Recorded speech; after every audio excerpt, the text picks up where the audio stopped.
Isang mapagpalang gabi po sa ating lahat. Welcome po sa Midweek Fellowship. At bago po ang lahat, huwag po nating kalimutang i-like and share ang live streaming na ito sa ating mga kapatid, kaibigan at mga kakilala. At share din po natin in public nang maraming makapakinig, makapanood at mapagpala ng salita ng Diyos. Sige po, sabayan po natin ang anointing band. Hallelujah! Hallelujah! Hallelujah! Hallelujah! Purihin natin ang Panginoon!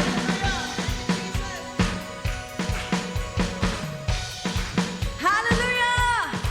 Glory to Jesus! Come on, let's praise the King of Kings and Lord of Lords! Let's rejoice in the Lord! Come on, let's sing!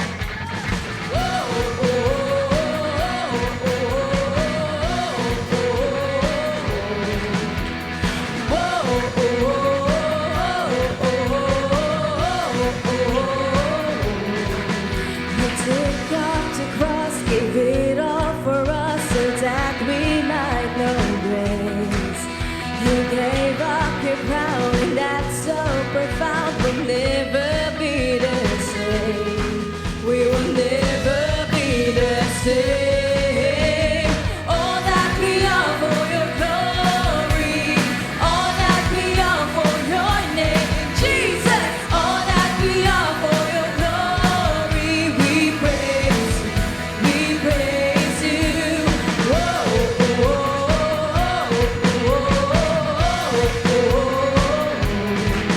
The fight is now over, the war has been won, the power of your name. Hallelujah!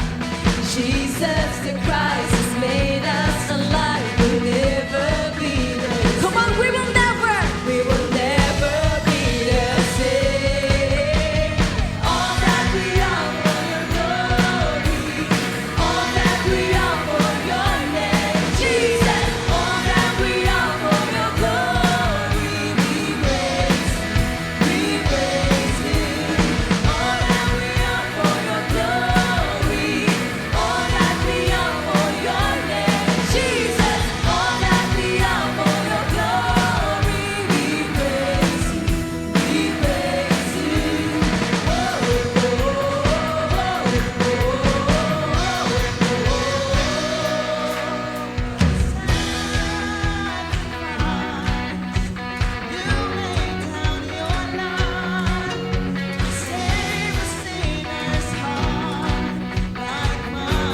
Thank you, Jesus.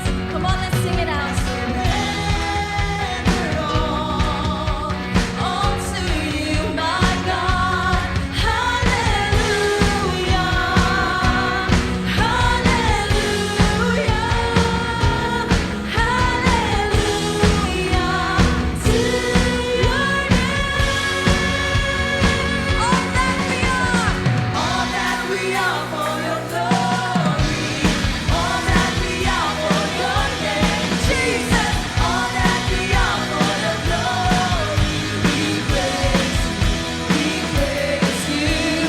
All that we are for your glory, all that we are for your name, Jesus. All that we are for your glory, we praise you.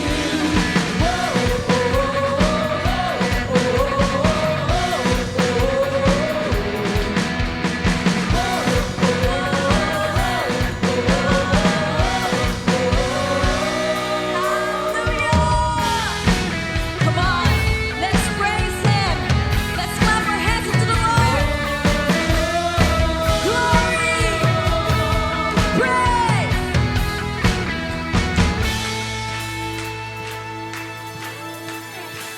Great are your ways, great are your works, great are your Lord in all the earth. Great is your power, great is your strength, great are you, Lord, and you're greatly to be praised. Great are your ways, great are your works, great are you, Lord, in all the earth. Great is your power, great is your strength, great are you, Lord, and you're greatly to be praised. Your greatness, your famous name is exalted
praise your name, O Lord. We glorify your name. We lift your name on high, O Lord Jesus. We praise you, Lord, in spirit and in truth. Hallelujah. Hallelujah. Hallelujah, Lord. Thank you, Lord, for this privilege to worship you. Thank you, Lord, for this opportunity to worship you, Lord. Truly, Lord, we experience joy beyond no measure, Lord. Sa oras na to, punong-puno ng kagalakan ng aming puso. Salamat, Panginoon, sa kapayapaan, sa aming puso, Panginoon, sa kalakasan na meron kaming tinataglay araw-araw, Lord. Sa pag-iingat mo, Panginoon, sa bawat araw na puno ng pag-asa at mga pangako mo. Salamat, Panginoon. Tunay ngang wala nang hihigit pa sa pag-ibig mo, sa kadakilaan mo, Panginoon. Wala nang makakapantay pa sa biyaya mo at sa kagandahang loob mo. Higit sa sapat, Panginoon, yung tinatanggap namin, Lord, sa kabila ng hindi kami karapat-dapat, sa kabila ng mga pagkukulang namin, Panginoon, sa kabila ng mga pagkakamali at kasalanan, Lord, nananatili ang pag-ibig mo. Hallelujah. Minahal mo kami, tinanggap mo kami, Panginoon, maging sino man kami. Kaya, Panginoon, kulang pa yung pagpupuri namin, yung pagpapasalamat namin sa oras na to, sa lahat ng ginawa mo sa buhay namin, sa lahat ng himala at biyaya, Panginoon, sa lahat ng pagpapagaling, Lord. Salamat, salamat, salamat, O Diyos. Salamat, salamat, Panginoon. Kaya sa oras na to, hayaan mo na mapapurihan ka namin ng higit pa sa lahat, ng buong puso, ng buong buhay. Lalahanin ang iyong magandang gawa, Panginoon, lahat ng imposible at himala. Lord, we offer everything to you. Our hearts, our hands, our lives. We lift everything to you, Lord. Hallelujah. There's nothing we want to do but to worship lang, Panginoon. We want to lift your name, to worship your name, Lord. Praise your name, Lord. Hallelujah, hallelujah. Mga kapatid, patuloy nating papurihin ng Diyos na dakila sa lahat. Let us sing from our hearts. Let us lift our hands. And let's lift His name on high. Hallelujah. Praise your name, Lord.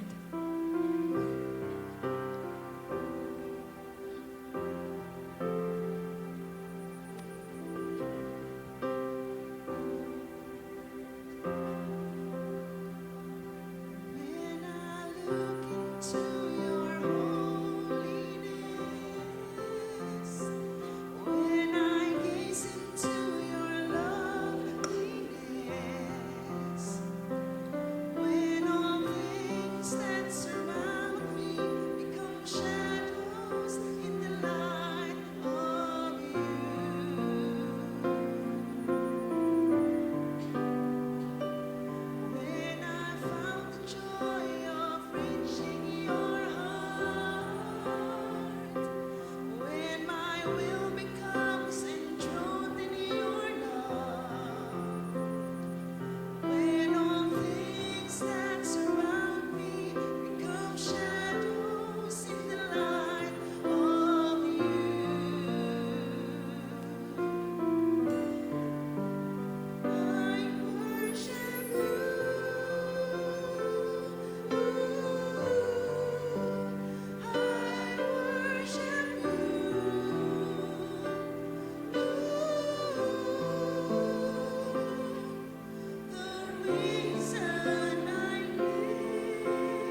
maraming salamat po sa mga awiting pagsamba at pagpupuri. At ngayon naman po, i-focus na po natin ang ating puso at isipan sa pakikinig ng salita ng Diyos. At ito po ay papahayag sa atin ni Pastor Antonio Cruz Jr. sa series na Faith That Moves Mountain at sa topic na The Faith of Ezekiel. Sige po, ibalik po natin ang mataas na papuri sa ating dakilang Diyos. Amen!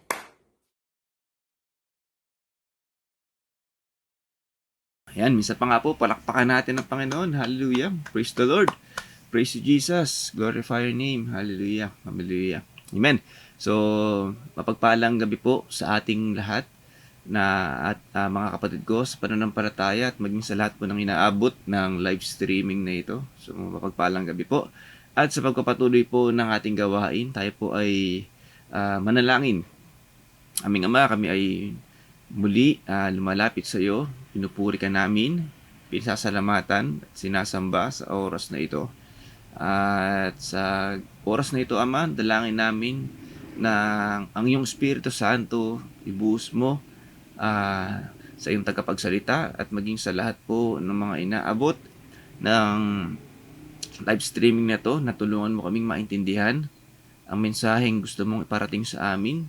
At dalangin ko din, Lord, na ang karunungan mo ang siyang maghari, ang siyang mapakinggan namin sa gabi na ito, Lord. Dalangin ko ang mga salita, ang mga karunungan o mga salita, Lord, na nais mong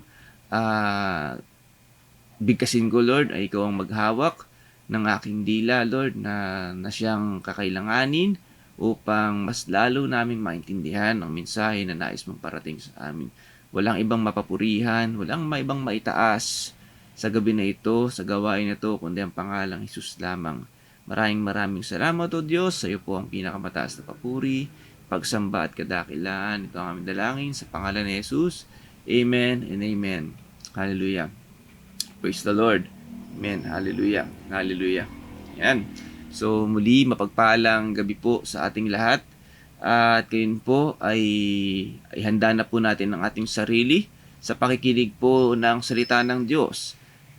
Tayo po ay nasa serya pa din po ng Faith That Moves Mountains. Okay, at sa gabi po na ito ay ang pag-aaralan po natin ng pananampalataya po ni Ezekiel. Amen. So, alam ko po na maging ako, hindi po ako masyadong pamilyar sa buhay ni Ezekiel. Ayan, at sabay-sabay po nating aralin o sabihin na natin na matutunan kung ano yung pananampalataya na meron o paano ginamit ng Diyos si Ezekiel, no, upang siya ay maging lingkod at magamit ang kanyang buhay para sa karangalan at kaluguran ng Panginoong Diyos. Amen po ba? Okay, so tulad po ng mga nakakaraang mga linggo, di ba, na alam kong marami na rin tayo natutunan dun sa iba't ibang mga characters sa Old Testament, no, kung paano sila ginamit ng Diyos. At syempre, si Ezekiel po dito ay syempre isang propeta din sa Lumang Tipan. Okay? At sa history po ng Lumang Tipan, yun po ang tagapamagitan, no, ng Diyos sa bansang Israel o sa bayan ng Israel upang iparating yung mga mensahe o nais na sabihin ng Diyos sa bansang o sa bayan ng Israel. Okay? So, sa haba ng panahon, talagang ito lang po yung pamamaraan ng Diyos, no, parang marinig ng Israelita, di ba, ng kanyang bayan yung mga mensahe ng Diyos magmula kila Moises, di ba, mga pinag-aralan natin kila Samuel, okay, kila Daniel, yan. So madami pa po, no. So ngayon po pag-aaralan natin itong si Ezekiel.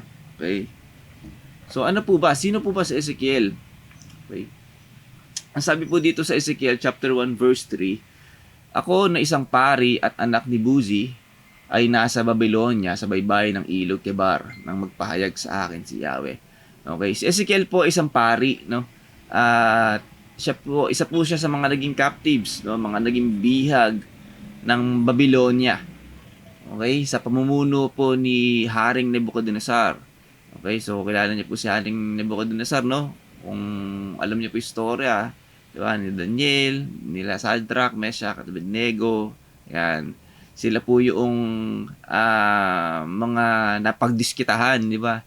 Ni Haring Nebuchadnezzar dahil may sariling Diyos, o sabihin na natin na hindi sila sumasang-ayon doon sa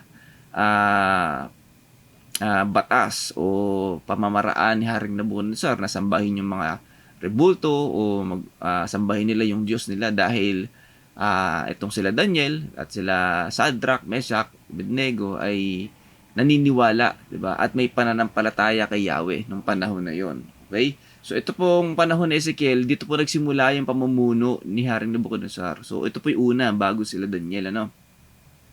So nung sinakop po, 'di ba, ng Babylonia ang Jerusalem, isa po si Ezekiel na nabihag. Okay? Naging captives ng Babylonia. Okay? Gayun pa man, sa kabila ng siya po ay naging captives, okay, naging bihag, okay, kumilos pa din ng Diyos para sa Israel sa pamamagitan ni Ezekiel. At ang sabi nga dito, nagpahayag, ginamit ngayon ng Diyos Ezekiel para maging propeta, diba, ng Diyos sa bayang Israel. So, unang ipinahayag sa kanya at pinaliwanag o pinaunawa sa kanya ng Diyos kay Ezekiel, ang sabi nga rito sa verse 26 to 28 ng Ezekiel chapter 1, sa ibabaw ng bubungan, naroon ang tila tronong yari sa safiro at may nakaupong parang isang tao. Mula sa baywang nito pataas ay may nagniningning na tila makinis na tanso. Sa ibaba naman ay may nakapalibot na apoy na nakakasilaw, na ang kulay ay parang bahaghari. Ganyan ang katulad ng kalwalhatian ni Yahweh nang makita ko ito. Ako'y nagpatira pa at may narinig akong tinig. Okay? So, kung mabasahin po natin itong buong chapter 1, ito po yung pagpapakita ng Diyos kay Ezekiel nung kalwalhatian niya. Okay? So, ito po yung, kumbaga, unang pagtawag, no, ng Diyos kay Ezekiel. At ang pagtawag na yun ay pagpapakita sa kanya ng kung gaanong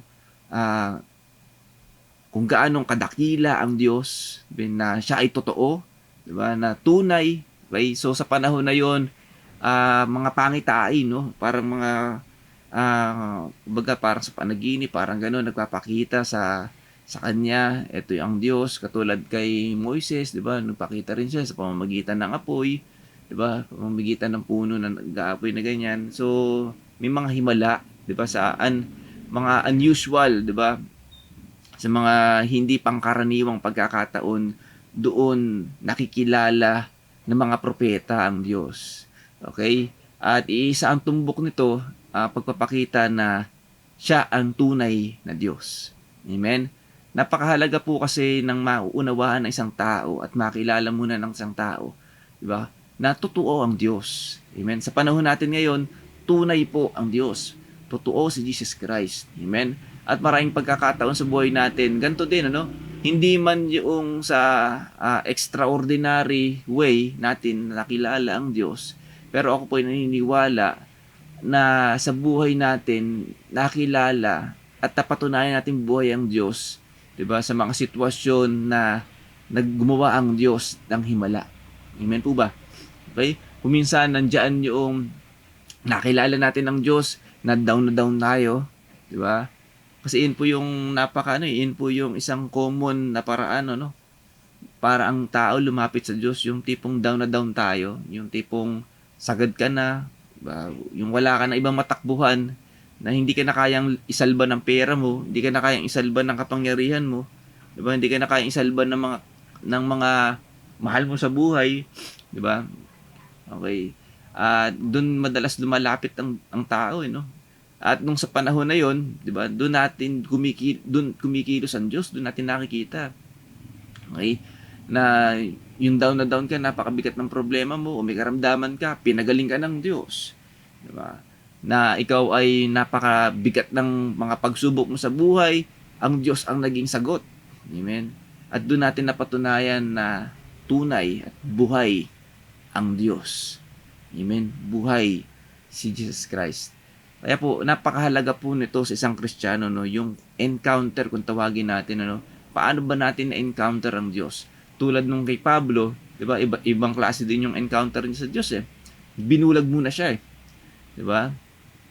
Binulag siya na sa pamamagitan nun, nangusap sa kanya ang Lord. Di ba? Nangusap sa kanya ang Diyos, nangusap sa kanya si Jesus Christ. Bakit mo ako inuusig? Sino ka raw ba? Di ba? Ako si Kristo na yung inuusig. Hindi nakita niya, napatunayan niya na yung Kristo na inuusig niya no na hindi tao. Hindi tao lang.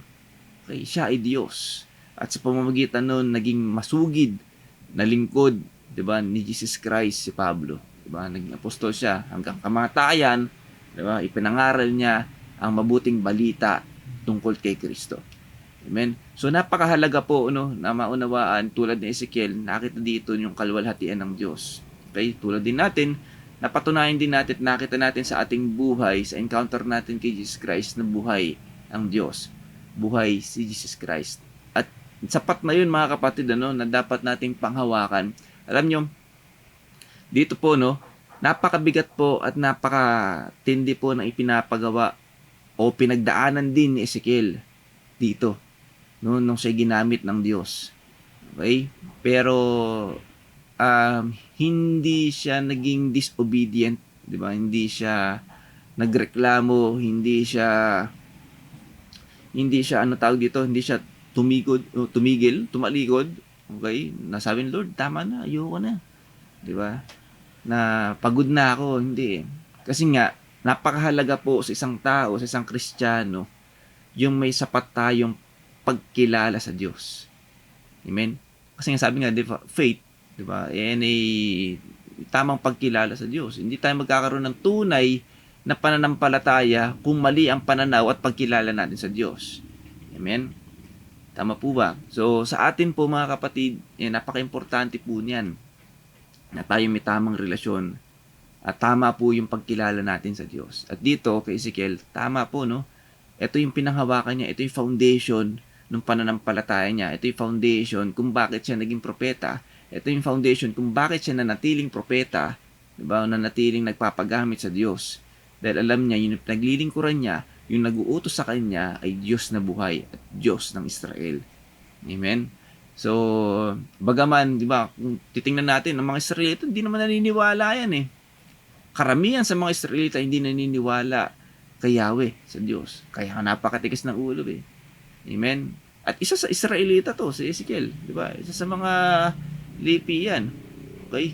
Pero bakit hindi siya naging katulad ng ibang Israelita, di ba? Na pasaway, matitigas ang ulo. Kasi nga nagkaroon siya ng encounter. Di ba? Ginamit siya ng Diyos. Nakita niya na buhay ang Diyos. Amen. So naman nagigets niyo yung punto ko, no? Na yung first step ng pagiging Kristiyano natin is the encounter, 'di ba? At panghawakan natin, 'di ba? So tayo nakikilala natin patuloy ang Diyos sa pamamagitan ng salita niya. At panghawakan natin 'yun. Never ever doubt the existence of God dahil lang sa mga nangyayari sa mundong ito. Okay? So marami pong ganyan, maraming mga paniling lang ang gagawin ng diablo.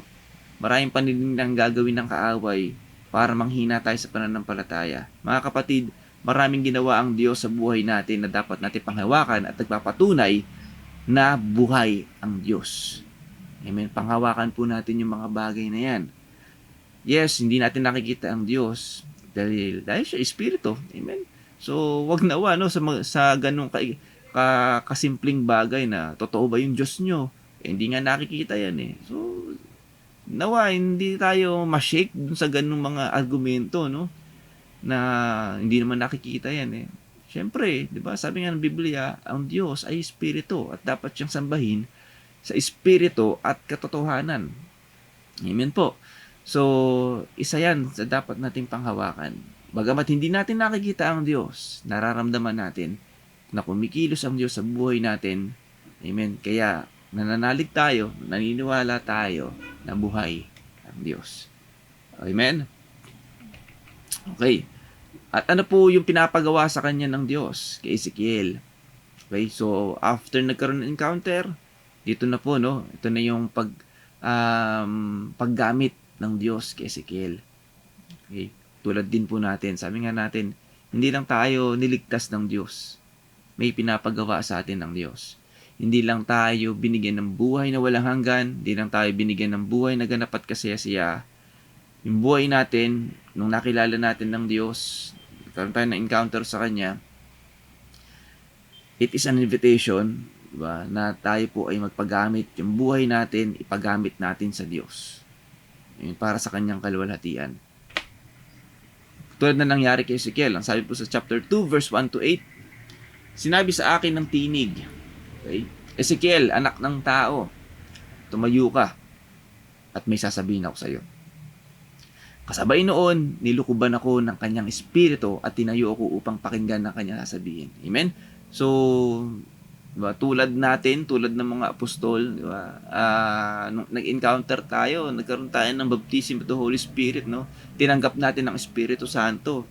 And yun na nga yung tatak, diba? Yun na yung start. Diba? Nagagamitin ka ng Diyos. Okay? So, kung nasa iyo ang Espiritu Santo, tanggapin na natin mga kapatid. May pinapagawa sa atin ng Diyos. Amen? Yun na yung yun na yung, kumbaga parang initiation, no? Parang ito na yung charge mo, battery, di ba? Para ikaw ay gamitin na ng Diyos. Tulad ng nangyari kay Ezekiel. Nilukuban siya ng espiritu at itinayo ako upang pakinggan ng kanyang sasabihin. Ano sinabi? Verse 3. Ang sabi niya, Ezekiel, anak ng tao, susuguin kita sa Israel, sa bansang Suwail. Amen? But tingnan natin, gaya na sabi ko kanina, no? Napakatigas ng ulo, Suwail ng bansang Israel, ano? Magmula pa nung kay Moises, di ba? Niligtas na nga sa Ehipsyo, pinaulan na ng maraming himala, ng mana, etc., etc. Saksihan pa nila yung tumawid sila sa dagat. Diba? Pero sa kabila nun, diba, napakatigas talaga ng ulo. No? Okay? Pagkat mula sa kanilang ninuno, naghihimagsik na sila sa akin hanggang ngayon. Diba? Ang talagang mula nung kay Moises hanggang dito sa panahon ni Ezekiel, napakatigas ng ulo. No? Talagang naghihimagsik sila. So ano yung paghihimagsik na ginagawa ng mga Israelita? Diba? Hindi malapastangan sila sa Diyos. Hindi nila hinahanap ang Diyos. Ang pawang ginagawa nila, sinasamba nila kung sino yung gusto nilang sambahin. Masamba sila sa mga Diyos-Diyosan. Diba? Mga bagay na nakikita. At talamak din, diba? Yung mga kalapastanganan, diba? Yung mga kasalanan na ginagawa nila. Okay? So, pinakikita rito, no, na talagang ang Diyos po hindi natutuwa sa gawang mali. Hindi po siya natutuwa sa makasalanan o sa kasalanan. Okay? Hindi siya natutuwa sa kasalanan. Okay? So, linawin po natin yun. No? Mahal po ng Diyos ang makasalanan ng lahat. Kaya lang, ganyan pa man, nakakalungkot na part ng buhay ng isang tao kapag ang isang tao ay alipin ng kasalanan, talagang kuminsan, diba, nagiging, sabi nga sa isang collateral damage, diba? Ayaw ng Diyos ng kasalanan. Ayaw ng Diyos na nakikita niya sa bahayan o bayan yan na puno ng kasalanan. Kaya kung minsan, sabi nga, ang Diyos din ay makatarungan Diyos. Hindi siya nagtotolerate ng gantong gawa. Amen? Kaya, alam nyo, kung bagaman may mga, di ba, may mga pangyayari na hinahayaan ng Diyos na mapahamak ang Israel. Pero tingnan natin, grace pa din muna, no? Hindi to biglaan Pinakikita pa rin dito yung kagandang loob ng Diyos. Sa paanong paraan? Nagsusugo siya ng propeta. Diba? Nagsusugo siya ng propeta Na pinauunawa, pinapakita doon, mali yung ginagawa ninyo. Again, syempre, dahil lang tao, Israelita, sabi nga dito, matigas ang kanilang ulo at walang pitagan. Dahil sa katigasan ng ulo, kaysa kahit sa panahon natin ngayon, it is still a choice, di ba? Dahil binigyan tayo ng free will ng Diyos, di ba? Talagang kuminsan kahit na may napapakinggan, may nangangaral, hindi pa rin tayo sumusunod, di pa rin. So, ganyan yung nangyari, di ba, sa mga Israelita. Matitigas ang ulo, ayaw pakinggan, okay? So, dito sa panahon na to, yan, isusugo ngayon ng Diyos Israel, ay si Ezekiel para sa bansang Israel, okay? Para ngayon, siya yung mangusap, siya yung sa kanya magdaan yung mga mensahe ng Diyos. Kaya puntahan mo sila at sabihin mong ito ang pinapasabi ng Panginoong Yahweh. Makinig man sila o hindi. Yan, sinasabi ko kanina, di ba? Makinig man sila o hindi. Okay? Malalaman nilang may isang propeta sa kanilang kalagitnaan. Okay? So, kung bibigyan natin ng reflection nito mga kapatid, no? Alam niyo parang tayo si Ezekiel din, ano? Na syempre sinusugo tayo. Bagaman may mga pagkakataon, mahayo tayo na parang hindi man tayo pinapakinggan. Okay? Sabi nga, huwag kayo masisiraan ng loob, di ba? Makinig man sila o hindi, mabuting malaman nila dito sa panahon ni Ezekiel, malaman nila na may propeta sa kanilang kalagitnaan. Ganyan pa man, sa panahon natin ngayon, di ba? Makinig man sila o hindi, malaman nila na may mensahe ang Diyos sa kanila. It's up to them, di ba? Tatanggapin nila o hindi. Amen? So, sa ganitong mga sitwasyon, kung minsan, mixed emotion di ba? Pwedeng ikaw ay malugod o maligayahan, magalak, at the same time, pwede ka rin malungkot dahil as preachers, di ba, bilang mga umahayo din, di ba, nakakapanghina ng loob na malaman mo na may hindi nakikinig sa'yo, merong mga tao na hinahayuan mo na nga, di ba, pero hindi naniniwala sa'yo. Okay, ano yan, kung minsan inuusig pa, no? Pero sabi dito sa verse 6, huwag ka matakot sa kanila. Kahit pagbantaan kanila, kahit na paligiran kanila na waring nakaupo ka sa gitna ng mga alakdan, huwag ka ngang masisindak sa kanila, bagamat sila'y talagang mapaghimagsik. Okay? So, ito yung sinasabi rin, no, ng Diyos. So, binibigyan ng assurance ng Diyos sa Ezekiel na huwag ka matakot. Kung bahala sa iyo. Ako kakampi mo. Okay? Parang katulad din sa atin, no? So, tanggapin natin, pakinggan natin to bilang, di ba, parang kung ano yung mensahe sa atin din ng Diyos. Diba? Bilang mga lingkod ng Panginoon. Amen? Sa makinig sila o sa hindi, sabihin mo sa kanila ang pinapasabi ko sa iyo pagkat sila'y talagang mapaghimagsik. Ezekiel, anak ng tao, pakinggan mo ang sinasabi ko sa iyo. Huwag kang tutulad sa kanila na naghihimagsik sa akin. Okay? Okay? So, nung panahon na yon, dahil nga napaka malapastangan ng Israel, di ba? Ng bayan ng Israel, talagang sabi na natin, sukdulan, ano? Sukdulan yung ano nila, yung paggawa ng kasalanan. Okay? Maging sa panahon natin din ngayon, ano? Talagang alam nyo, sinusugo tayo hindi para sa mga banal. Okay, so nawa maunawaan natin itong patuloy, no? Sa lahat po ng mga Christians, sa lahat ng mga tinawag, hindi lang sa aming community, okay, tayo po ay isinugo para sa mga makasalanan. Amen? So, yan po yung pinapagawa sa atin. Sila po yung mga goal.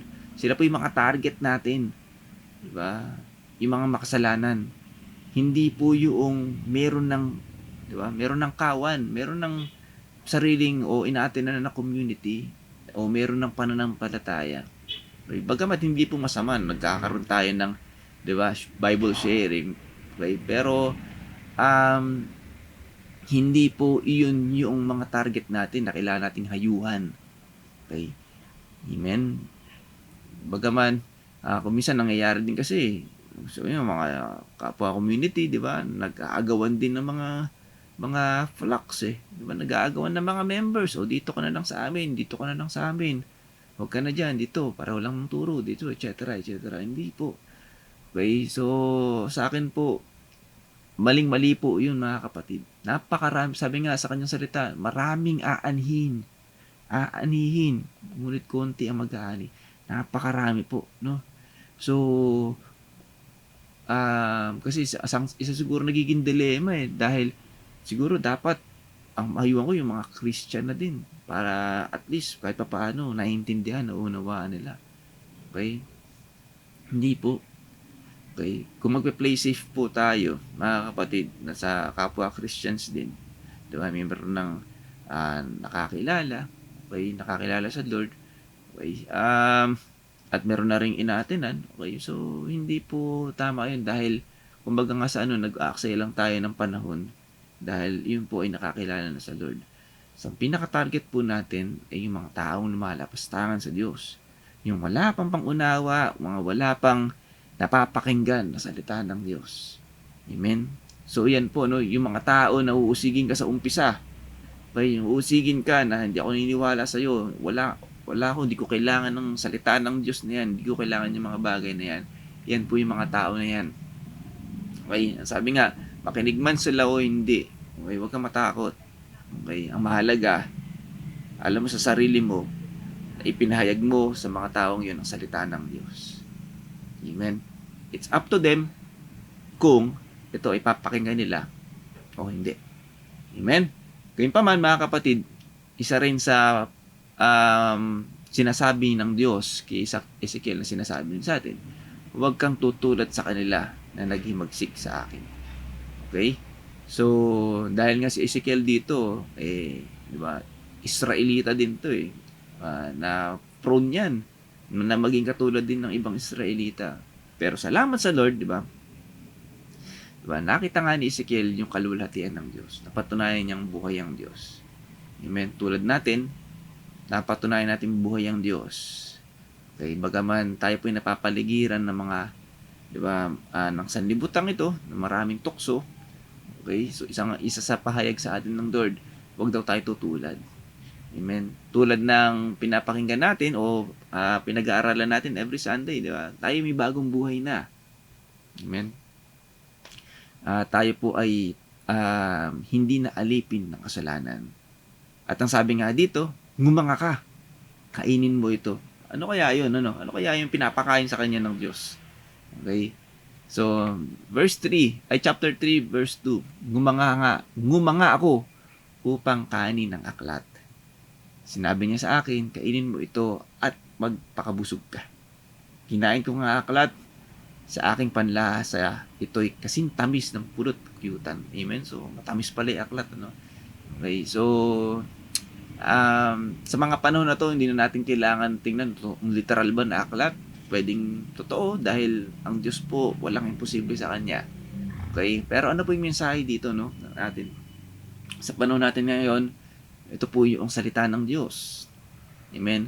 So, kung para tayo po ay magamit patuloy ng Diyos, amen, para tayo magamit ng Diyos patuloy, at tayo po ay patuloy na lumakas laban sa mga tukso at gawa ng kaaway. Ang sabi dito, kainin mo raw yung aklat.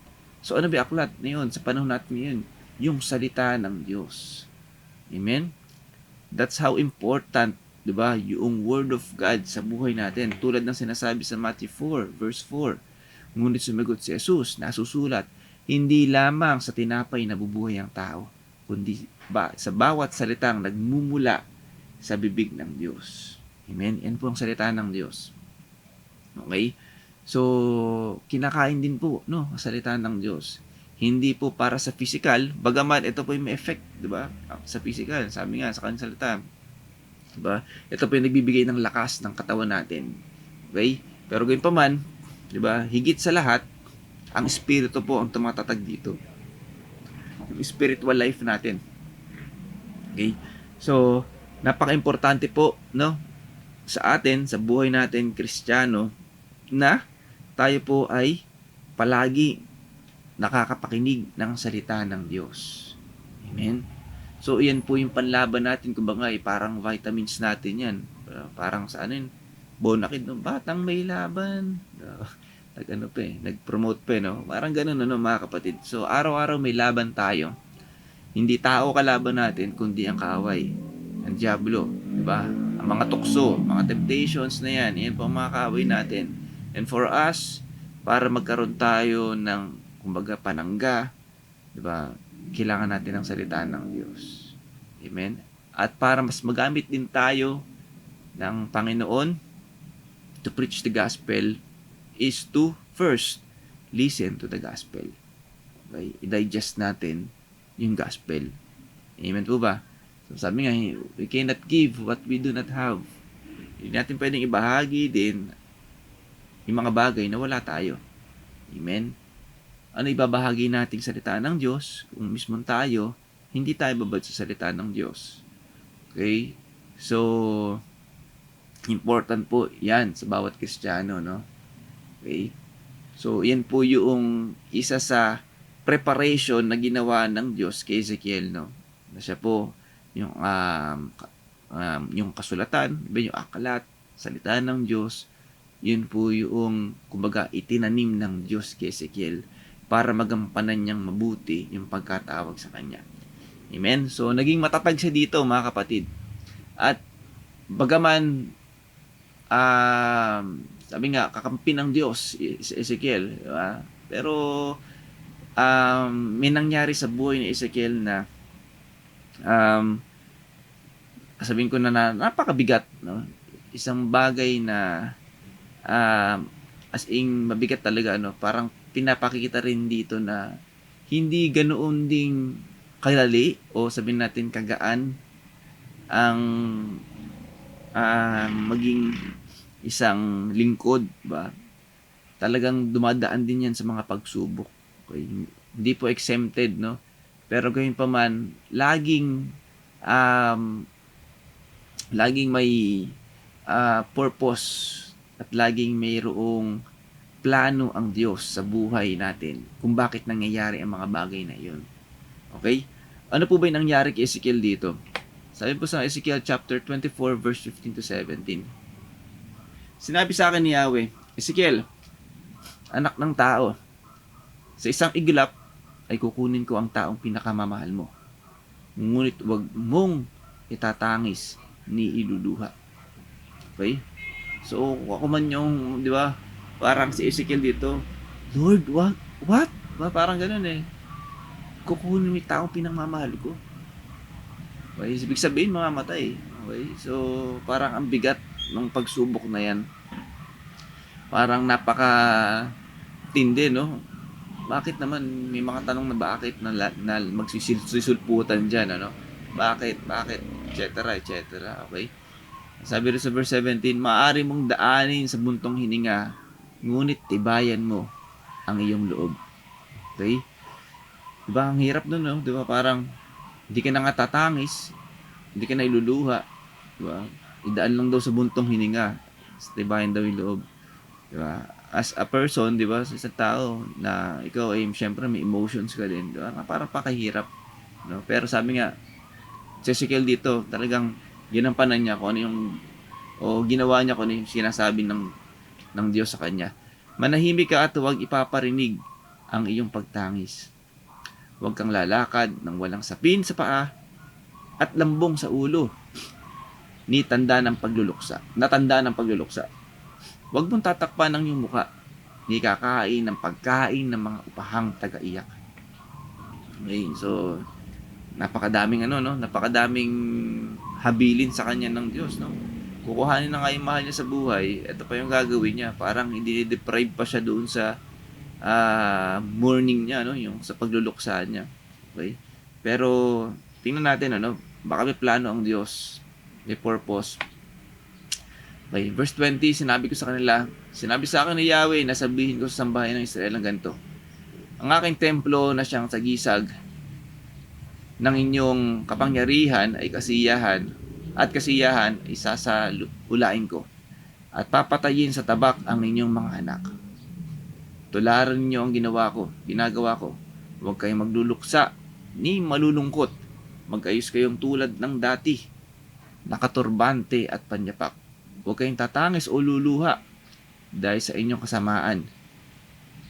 Mangangayayat sa matinding himutok ang bawat isa sa inyo. Sinabi ni Yahweh, na ang mangyayari kay Ezekiel ang magiging babala sa inyo. Kung mangyari na ang lahat, tularan ninyo ang kanyang ginagawa. Sa gayon, makikilala ninyong ako si Yahweh. Okay? Alam nyo, parang napakabigat nung mga panahon na yun, ano?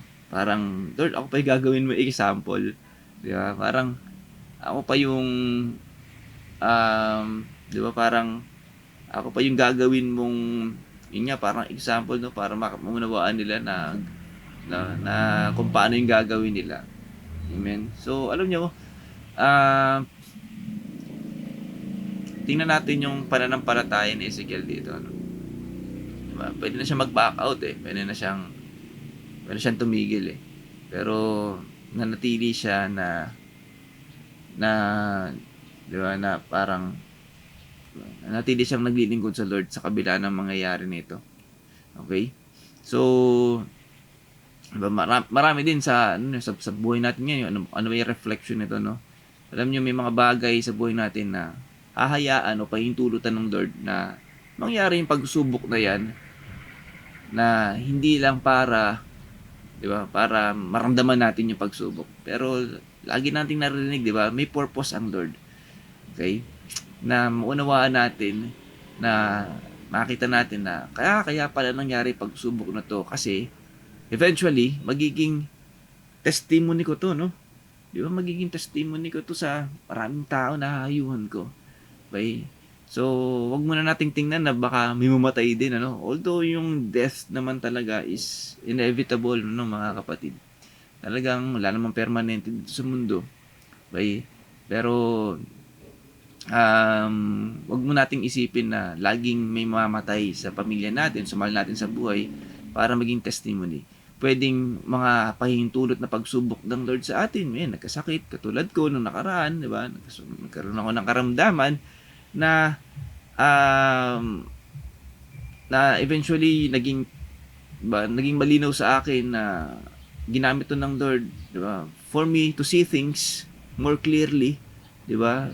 Na kung paano ko ba i-handle yung mga ganung situation, kung paano ba dapat ako mananalangin, okay? Ano ba yung mensahe ng Lord? At the same time, mas naintindihan ko na, di ba, baka may hayuhan tayo na katulad ng nangyari sa akin at mas makaka-relate ako, di ba? So, magiging testimony ko ito.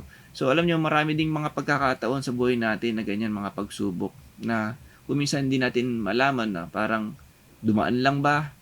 Pero bilang Kristiyano, at lagi nating tingnan, merong purpose, merong plano at merong mensahe ang Diyos sa buhay natin kung bakit niya pinahintulutan ang pagsubok na yun sa atin. At makakatulong yan, alam ko, sa biyaya ng Panginoon, makakatulong yan sa paghayo at pangangaral natin ng salita ng Diyos. Amen? Ituloy po natin. Sabi po sa verse 25, okay, to 27, Ezekiel, anak ng tao, aalisin sa kanila ang matibay nilang templo na siya nilang pinagmamalaki at kasiyahan, gayon din ang kanilang mga anak. Sa araw na yon, isang takas ang magbabalita sa iyo ng mga pangyayari. Sa araw na iyon, makapagsasalita ka na muli. Makakausap mo na ng takas na iyon, ikaw nga ang magiging pinakababala sa kanila. Sa gayon, makikilala nilang akong si Yahweh. Amen? So, nangyari yon kay Ezekiel bilang isang babala. No? So, ginamit ng Diyos ang buhay niya. Kumbaga, parang yun nga, maging babala dun sa mga Israelita. Okay? At syempre sabi nga talagang ang 'di ba, umiral dito yung grace ng Diyos eh. Okay? Andun pa rin yung pagmamahal, 'di ba? Okay, na wag muna na ito mangyayari sa inyo. Okay? Kapag manatili pa rin kayo naghihimagsik sa Lord. Okay? Minsan doon pinadadaan ng Lord ng mensahe, no? Na naisip parating sa atin. Sa panahon na to, kay Ezekiel muna pinaunawa, pinakita. No? Pero, yan nga, no? Dahil nga sa katigasan ng ulo, talagang talagang ganun yung mangyayari sa mga Israelita. Okay? Isipin nyo, aalisin daw sa kanila yung matibay nilang templo. Kasi ito na yung naging 'Di ba? Alam niyo nung talagang nag-ano na ang Lord, 'di ba? Dahil nga sa paghihimagsik ng mga Israelita, umalis ang kalulatian ng Diyos sa bayan ng Jerusalem eh. Dito sa templo na to, umalis siya diyan. Okay, kung babasahin natin, umalis siya diyan eh. Okay? Amen. So, yung templo napuno yan ng mga Diyos-Diyosan. Okay, napuno yan ng mga bagay na lumalapastangan sa Diyos. At yun yung naging pride ng karamihan sa mga Israelita, no? Yan yung pinagmamalaki nila. Okay. So, sabi nga, ang Diyos ay isang jealous God. Diba? Ayaw niya ng mga may kaagaw. Ayaw niya na may umaagaw ng kanyang karangalan, diba? Ng kanyang pagka-Diyos. Na wala dapat ibang sambahin, hindi siya. Okay. Jealous God. So, hindi siya natutuwa sa mga bagay na yan. Okay. Kaya nga sabi rito, naalisin yan ng Diyos. Amen. So, kapag inalis yan ng Diyos, tiyak yan masakit para dun sa tao. Amen. At true enough, di ba? Grace nga, no? Bago pa man gawin to, pinakita muna. Kaya lang, pinakita muna sa pamamagitan ng Ezekiel. Kaya lang, tigas talaga ng ulo, no? Okay? So, gusto ko rin puntuhin dito, mga kapatid, no? Sa paglilingkod din natin sa Diyos, tulad nung kay Ezekiel, manatili tayo. Okay? Manatili tayo magtitiwala sa Kanya. Okay? Bagaman may mga pagkakataon sa buhay natin, may matatanggalin, 'di ba? Para nga sa puno ng ubas, 'di ba? Meron tayong mga sanga na puputulin para mas lalong lumago, 'di ba? Mas lalong mamunga. O 'di ba? Tawag ba doon pruning? Okay? So, yung mga bagay na 'yan, talagang hindi yan madali, masakit 'yan. 'Di ba? May aalisin sa atin, meron dadaan tayo sa mga pagsubok for us, 'di ba? Para mas lalo tayong maging, 'di ba? Maging matatag, lumago sa pananampalataya. Okay? At maunawaan natin yung mga mensahe ng Lord, 'di ba? Dadaan tayo diyan, may tatanggalin, trabaho, mahal sa buhay, yung mga pride natin, 'di ba? Mga pinagmamalaki natin sa mundong ito. Alam niyo masakit 'yan eh. Lalo na kung kinalakihan natin yung bagay na 'yan. Kasi alisin yan ng Diyos. Okay? Gayun pa man, mga kapatid, 'di ba? Manatili tayong kumapit sa pananampalataya natin kay Jesus Christ. Yan po ang isa sa katotohanan kapag tayo po ay tagasunod ni Kristo. Amen? Sabi nga sa Matthew 6:16-24, sinabi ni Jesus sa kanyang mga alagad, sino mang nagnanais sumunod sa akin ay kailangang itakwil ang kanyang sarili, pasanin ang kanyang krus at sumunod sa akin. Amen? So, talagang merong pagtatakwil sa sarili. Hindi naman ibig sabihin, di ba? Kailangan nating kalimutan yung sarili natin. Pero kapag dumating yung pagkakataon na ano ba yung mga tungkol sa ating sarili? Okay? Trabaho, oras, lakas, mga mahal sa buhay, di ba? Yung mga luxurious life natin, yung pride, yung ego, etc. na yan, paano kapag nagkaroon ng conflict, di ba? Yung mga bagay na yan sa pagsunod natin sa Diyos, di ba? Sino ang mas matimbang sa atin? Okay, halimbawa doon sa yaman na meron tayo. Okay? Ano bang pipiliin natin? Yung magpayaman na magpayaman o sumunod kay Kristo? Hindi po sinasabi dito ng Diyos, di ba, na magpakahirap naman tayo. Hindi. What if yung pagpapayaman mo is conflict na yan doon sa pagiging Kristiyano mo? Diba? Sa pagpapayaman mo, nawawalan ka ng oras sa Diyos. Sa pagpapayaman mo, kung minsan, minapakan ka ng tao. Sa pagpapayaman mo, kung minsan, nakakaroon ka na ng, di ba? Mas iniibig mo na yung pera. Di ba? Higit sa Diyos. Okay? So, ano mas matimbang? Okay? Yun lang po yung sinasabi rito, no? Pag tinakwil natin ng ating sarili. Okay? Ano ba yung masusunod? Sino ba ang dapat mabigyan ng kaluguran? Ang sarili ba natin o ang Diyos? Sino ba dapat ang masatisfy? Ang sarili ba natin o ang Diyos? Amen? So, nawa, bilang Kristiyano, manatiling dapat laging Diyos. Amen? Hindi po tayo pipili sa Diyos para lang tayo ay mapahamak. Huwag niyo po yung iisipin na parang lugi tayo kapag binili natin Diyos. Hindi po. Walang kaluluyan doon. Okay? Sa mga bagay kasi na tungkol sa ating sarili, pag sinabing tungkol sa ating sarili, lahat po yan, majority niyan mga kapatid, kasalungat yan ng pagbibigay ng karangalan sa Diyos. Puro pita ng laman yan Okay? Yung ego, yung pride, yung image natin, puro pansarili yan Okay? Hindi nakakalugod sa Diyos yan. Okay? So, kailangan nating matutunan, kailangan nating itakwil ang ating sarili sa pagsunod natin sa Diyos. Amen? Okay? Kasi yan po yung higit na kailangan, diba? Yun po yung pinaka-importante, okay, sa pagiging lingkod ng Diyos. Yung tipong wala tayong kahati. Walang kahati ang Diyos. Okay? Amen? Na makakapagbigay sa Kanya ng, di ba, makakapagpaselo sa Kanya, di ba, mapadigbuguhin ng Diyos Okay, kung yung tungkol sa sarili mo maninibugo lang ang Diyos, tigilan mo yun. Diba? Itakwil natin yung sarili natin. Amen? Okay? So, bagamat darating tayo, handaan na rin natin ating mga sarili, may mga pagsubok talaga tayong dadaanan. Okay, na mabibigat, pero sabi nga, tatagan natin, Okay? Tingnan natin yung plano ng Diyos.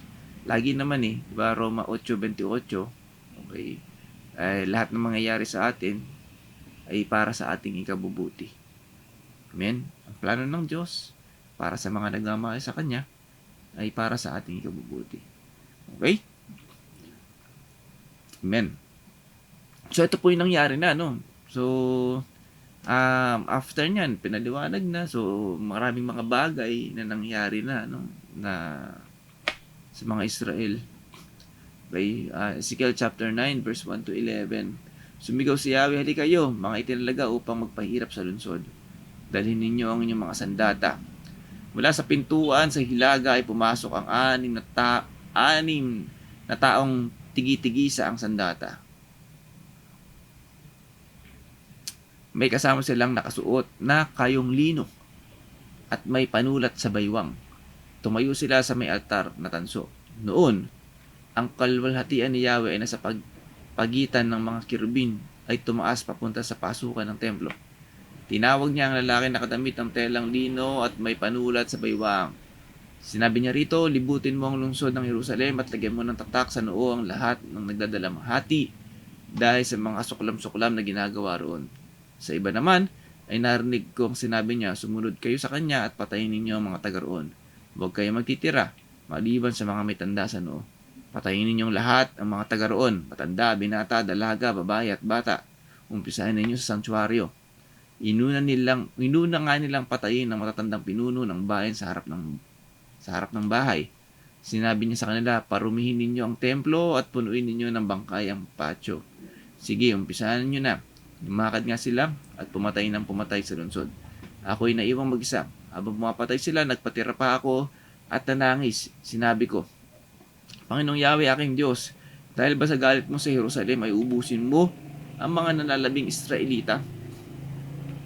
Sinabi niya sa akin, napakalaki ng pagkakasala ng Israel at ng Huda. Dumadanak ang dugo sa lupain, na wala ang katarungan.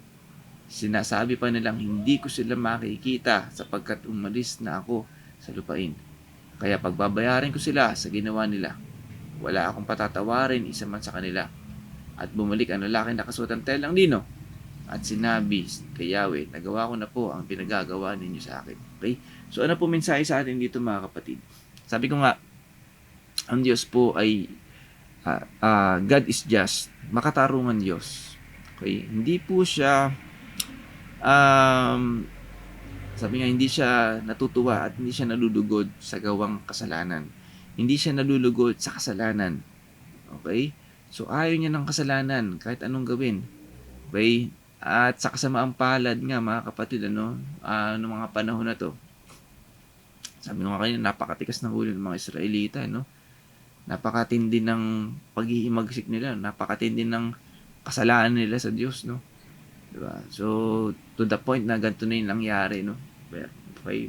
So, maraming beses sa sa lumang tipan na nilipol no ng Diyos ang maraming tao, ang Israel, 'di ba? Dahil sa kabila ng mga kalapastanganan na ginagawa ng Diyos, ay ng mga tao no sa Diyos. Okay? So, talagang pinakikita lang doon na makatarungan ng Diyos. Hindi siya nagto-tolerate na pag ito ginagawa mong mali. Okay? Ito na walang consequence, 'di ba? Walang kaparusahan. Okay? So, lagi may kaparusahan, mga kapatid, sa bawat nangyayari ng panahon ng lumang tipan. Okay?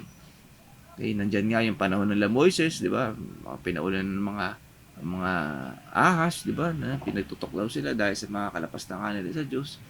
Okay? So, maraming pagkakataon din ano sa mga panahon noon no na talagang nililipol ng Diyos. Okay? Sabi nga naman, hindi naman lahat nilipol ano. Kasi nga kumbaga parang siyempre ginagawa din ng Diyos 'yun para hindi rin lahat, 'di ba? Kumbaga yung kasalanan kasi mabilis kumalat 'yan eh. 'Di ba? Kumbaga parang sakit 'yan, virus, 'di ba? Parang napaka anong tawag sa term na 'yun? Mabilis makahawa. Parang ganoon ano. So para hindi na kumalat pa, hindi na lumagaan na palalo, 'di ba? So ginagamit ng Diyos, 'di ba? Pinahintulutan ng Diyos na malipol ang bayang 'di ba, mga bayang Israel no na hindi na lahat yung tawag dito, madamay, 'di ba, nung kasalanan na 'yan. Kaya ano sa binasa natin dito, may mga Israelita din ano na 'di ba, mga nagdadalamhati no para sa kasuklam-suklam na ginagawa ng mga Israelita. At yun yung mga tinatakan na hindi nadamay doon sa 'di ba, sa pagpapatay. Okay? So pinakikita lang din dito mga kapatid no na talagang bagaman makatarungan ng Diyos, andun pa rin at umiiral pa din yung kagandahang loob niya. At alam niyo yung pinaka mensahe dito na pagpapakita ng kagandahang loob ng Diyos, mga kapatid. Sabi rito, wala akong patatawarin ni isa man sa kanila. Okay. So talagang pinakikita rin dito no wala talagang, di ba, kung meron man maiksing panahon pero wala talagang concrete ng panahon na yon na pamamaraan para ang mga Israelita ay magkaroon ng kapatawaran sa mga ginagawa nila. Okay? Pero salamat sa Lord. May sa panahon natin ngayon, dumating si Jesus Christ. Amen? Dumating yung sapat na at higit pang alay para sa kapatawaran ng sanlibutan. Amen? Kaya, di ba, pwedeng gawin to ng Diyos eh. Di ba, buli, sa panahon natin ngayon, pwede yan. Sa sandamakmak na, di ba, sandamakmak na maraming kalapastanganan pa rin nangyayari sa atin sa Diyos. Ay, sa nangyayari dito sa mundo na ginagawa ng tao sa Diyos, pwedeng gawin yan eh. Okay? Amen? Pero, salamat sa Lord kasi dumating si Jesus Christ. Amen? Merong kapatawaran. Meron ng way para magkaroon ng kapatawaran. At yun lang yung ipipreach natin mga kapatid. Ito yung ipapangaral natin na wag na humantong, di ba? Wag na magkaroon ng ganito. Bagaman may mga pagkakataon, syempre, meron pa rin kapahamakan na nangyayari. Pero naniniwala ako, di ba? Desisyon ng tao yan. Okay? Totoo naman yun eh. Malayo ka sa Diyos, di ba? Mas malapit ka sa kapahamakan. Amen? At yung mga nangyayari na yan, kagagawa na lang din ng tao. Okay, malayo ka sa Diyos. Amen? Puro ka kasalanan. Lasing ka ng lasing. Nag-drive ka, nabangga. Diba? Masasabi ba natin na pinabayaan siya ng Diyos? Diba? Hindi. Kagagawa ng tao yan eh. Okay? Kumapit ka sa patalim. Okay? So, kagagawan ba ng Diyos kung napahama ka? Hindi. Kagagawan ng tao. Amen? Amen po. Ang Diyos, ino-offer na yan. Ayaw ng Diyos na maranasan natin yung mga bagay na yan. Ayaw ng Diyos na maranasan natin yung paghihirap, yung kapahamakan. Okay, ayaw ng Diyos na maranasan natin yung mga bagay na, di ba, nakakapagbigay sa atin ng kapaguran dito sa mundo. Kaya ang sabi niya, lumapit kayo sa akin, kayong lahat na nabibigatan sa inyong pasaanin. May offer ang Lord eh. Kayo na kayo lalapit. Kay Jesus Christ. Amen? So, ito na yung, ito na yung kailangan nating ipangaral sa maraming tao, no? Yung hope, 'di ba? Yung pag-asa na mayroon pang buhay. Mayroong pag-asa pa na tayo po magkaroon ng bagong buhay. Amen. Maranasan natin yung buhay na ganap at kasiyasiya through the Word of God. Amen. Amen po ba? So, salamat sa Lord, no? Dahil nandyan yung salita niya. Nandyan yung pagkakataon na tayo po magagamit niya, upang doon sa mga kakilala natin, sa mga mahal natin sa buhay, hindi na maranasan yung mga kapahamakan na ito. Amen. Kaya po, kaya kung tingnan natin, napakahalaga po, napakahalaga nung paghahayo natin. Amen po ba? Kaya wag po tayo masisiraan ng loob na kumbaga, mas mahigit pa sa ginto, higit pa sa milyones ang bit-bit natin every time na mahayo tayo. Amen. Amen po. Okay? So, sa panahon din natin ngayon, sa panahon din ni Ezekiel, ito rin po yung pinapagawa ng Diyos sa kanya. Basahin po natin ito sa Ezekiel chapter 37 verse 1 to 6. Nadama ko ang kapangyarihan ni Yahweh at sa pamamagitan ng kanyang espiritu. Okay. Dito po maunawaan natin kung, di ba, kung gaanong kabuhay, kung gaanong kalaki ang pakinabang ng isang tao na marinig at tanggapin nila ang mabuting balita tungkol kay Kristo. Okay. Nadama ko ang kapangyarihan ni Yahweh at sa pamamagitan ng kanyang espiritu ay dinala niya ako sa libis ng puno ng kalansay. Okay. So, parang valley of bones, parang ganun, Maraming kalansay. Inilibot niya ako sa lugar na puno ng mga kalansay na tuyong-tuyo na. Tinanong niya ako, Ezekiel, anak ng tao, palagay mo ba ay maaari pang mabuhay ang mga kalansay na ito? Sumagot ako, kayo po lamang ang nakakaalam, Yahweh. Sinabi niya sa akin, magpahayag ka sa mga kalansay na ito. Diba? Parang, wow. Kung ako tatanungin dyan diba? Parang akong papahayag dyan mga patay na to diba? Sabihin mo, mga tuyong kalansay, dinggin ninyo ang salita ni Yahweh. Ito ang pinapasabi niya, bibigyan ko kayo ng hininga at kayo'y mabubuhay. Lalagyan ko kayo ng litid at laman at babalutan ng balat. Bibigyan ko kayo ng hininga at kayo'y mabubuhay. Sa gayon, makikilala ninyong ako, si Yahweh. Okay. So, verse 11 to 14 naman. Sinabi sa akin na Yahweh, Ezekiel, anak ng tao, ang bansang Israel ay tulad ng mga kalansay na ito. Okay, parang patay na, So, patay sa paningin ng Lord, sa harapan ng Diyos. Sinasabi nila, tuyo na ang aming mga buto. Wala na kaming pag-asa. Lubusan na kaming pinabayaan. Kaya magpahayag ka. Sabihin mong pinapasabi ko, bayan ko, ibubukas ko ang inyong libingan. Ibabangon ko kayo at iuwi sa inyong bayan.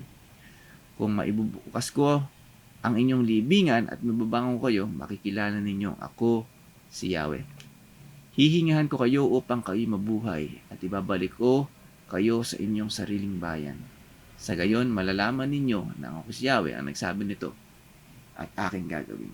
Okay? So, ano lang din yun, isang metaphor, Parang pangyayari na yun ay pagpapakita ng kalalagayan ng Israel. Okay, na parang patay na sa dahil sa mga kalapastanganan at ito na tingin ng Diyos sa bansang Israel, patay na mga kalansay. Amen. Pero gayon pa man, di ba? Dahil merong kinilos ang Diyos, si Ezekiel upang mangaral, di ba? At sa pamamagitan nun, nagkaroon ng pag-asa ang bayang Israel na muling mabuhay, 'di ba? Muling makapunta doon sa bayang ipinangako ng Diyos sa kanila, Okay, maranasan muli nila, di ba? So, kumbaga nga doon sa pagkahalimbawa, magkaroon ng laman, magkaroon ng litid, di ba? Magkaroon ng muscle, etc. para mabuo ulit, magkaroon ng mabuhay ulit yung mga kalansay, no? At ang sabi nga dito, siya yung hihingahan sila para mabuhay. Amen? So, nung bayang Israel, patayan sa harapan ng Diyos dahil sa mga kasalanan. At sa panahon din natin ngayon, alam niyo, napakaraming tao ang patay sa harapan ng Diyos because of sin. At dahil din malayo ang tao sa Diyos. Amen? Patayan. At alam nyo, tayo po ay pinapangaral o pinapahahayo sa Valley of Bones. Okay? Sa libis ng mga kalansay. Amen? Mga patay. Amen? So, sabi ng Lord sa atin, magpahayag ka sa kanila. Okay? Amen? Magpahayag ka sa mga patay. Hindi po tayo pupunta ng sementeryo, no? Okay? Sino ba yung mga patay? Gaya nga sabi ko kanina, ito po yung mga malalayo sa Diyos. Yung mga alipin ng kasalanan. Amen? At sa pamamagitan ng salita ng Diyos, kapag po napahayag ito, na ipangaral natin, okay, doon po muli, nagkakaroon ng buhay. Amen? Nasabi nga niya sa salita, di ba? Ang sino mang tumanggap sa akin, sino mang manampalataya, ay magkakaroon ng buhay na walang hanggan. Amen? Kung gusto natin magkaroon ng buhay na walang hanggan, ang isang tao, mahal ba siya doon sa kamatayan, they need Jesus Christ. Amen? At yan po ang isang kilos sa atin, pinapagawa sa atin ng Diyos. Magpahayag tayo. Amen? So, let's preach the gospel. Okay? Sabi nga rin sa Colossus 2:13-14, tulad ng nangyari sa atin, kayong dating patay dahil sa kasalanan. Tayo, di ba? Tayo, lahat yan di ba? Dahil sa kasalanan, patay ang tingin sa atin ng Diyos. Kayong mga hintil na hindi saklaw ng pagtutuli ayon sa kautusan ay binuhay ng Diyos na kasama ni Kristo. Amen. Pinatawad niya ang ating mga kasalanan at pinawalang bisa ang lahat ng naisulat na alituntunin laban sa atin, pati ang mga pananagutang kaugnay nito. Pinawi niya ang lahat ng ito nang ipako siya sa krus. Amen? So, yun yung ginawa ng Diyos sa atin. At yun lang dapat yung i-preach natin. Amen? So dating tayo patay sa harapan ng Diyos, ngunit buhay na because of Jesus Christ. Amen? So, that's how blessed we are. And yung blessing na yan ay dapat din nating i-share. Okay? Especially, nandyan sa mga mahal natin sa buhay, kaibigan natin, pamilya natin, etc. etc. Amen? Tulad ng pangako ng Lord sa Ezekiel 11:19, bibigyan ko sila ng bagong puso at bagong espiritu. Ang masuwain nilang puso ay papalitan ko ng pusong masunurin upang lumakad sila ayon sa aking tuntunin at sumunod sa aking mga utos. Sa gayon, magiging bahin ko sila at ako ang kanilang magiging Diyos. Amen? Bagaman ang Diyos po ay panibuguhin Diyos, pero mas umiiral pa din, mga kapatid, yung kagandahang loob niya. Amen? Amen. So, alam nyo, ganyan din ang gagawin sa atin para tayo po'y maging buhay.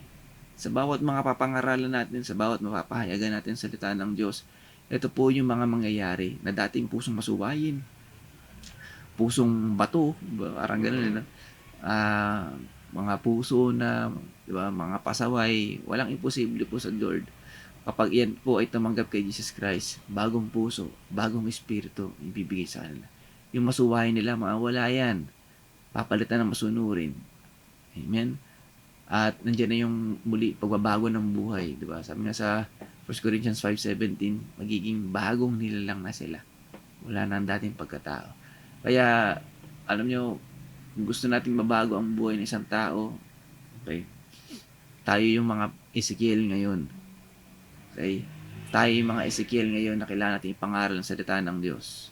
Amen. Nawa, ngayon sa gabi na ito ay patuloy tayo na-inspire, natuto, okay, at naunawaan natin yung mensahe ng Diyos sa atin personally, no? Alam ko lahat tayo may personal na message sa atin ng Lord. At maging natin yan, maging hugot natin yan sa lakbay natin dito bilang mga Kristiyano. Amen. At nawa ay patuloy itong maging katatagan ng kalooban natin. Amen po. So, nawa, sa gabi na ito, walang ibang naitaas, kundi ang Panginoong Hesus. At nawa ay, sabi nga, na-inspire tayo, lumakas ang ating kalooban, tumatag tayo sa pananampalataya natin. Amen. So, may pinapagawa sa atin ng Lord. At yan po ang dapat natin gawin. Amen. Magpahayag ng salita ng Diyos. At kahit anong mangyari, manatili tayong nananampalataya kay Jesus Christ. Amen. So, muli po, ayan, mapagpalang gabi po sa ating lahat. Sa Diyos po ang pinakamataas na papuri. Amen.